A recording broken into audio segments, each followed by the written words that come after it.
So thank you for coming along today to speak with us. Very happy to be here.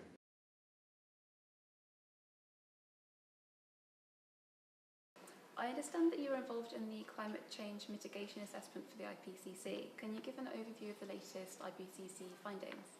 Some of the key findings of that report was that climate change is here. We have experienced 1 degree of warming to date, and we can observe the impacts. It also shows that kind of every bit of warming really counts.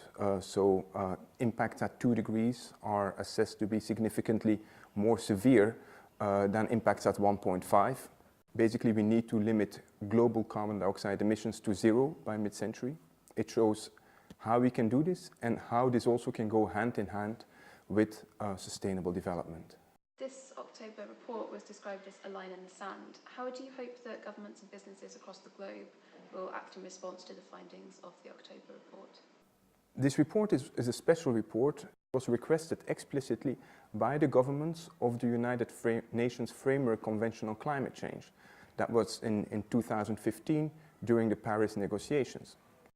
It is true that this report comes out with very stark insights and very robust insights.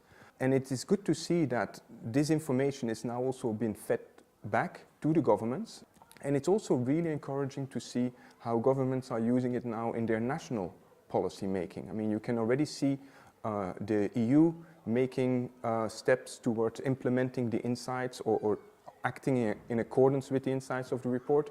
And also here in the UK, the Committee on Climate Change has been asked to reflect on the insights of the report and then provide new advice in light of these new findings. So in this report it says that coal-fired electricity must end by 2050 if we're to limit global warming rises to 1.5 degrees. Do you think that setting targets for years in the future detracts from the urgency of taking action now? And can it be used as an excuse for putting off action in the present? This should not detract from what should happen now. These are really ambitious mid to long-term goals.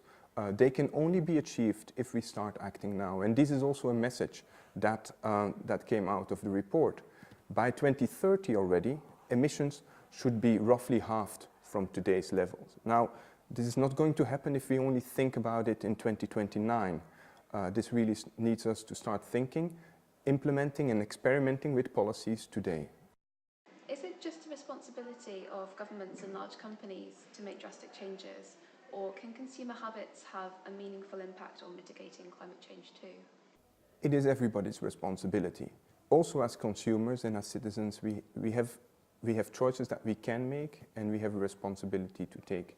What the science shows us is that changes in behavior and changes and choices that limit the amount of energy we use or the amount of food waste we produce can facilitate a transformation towards a low-carbon society.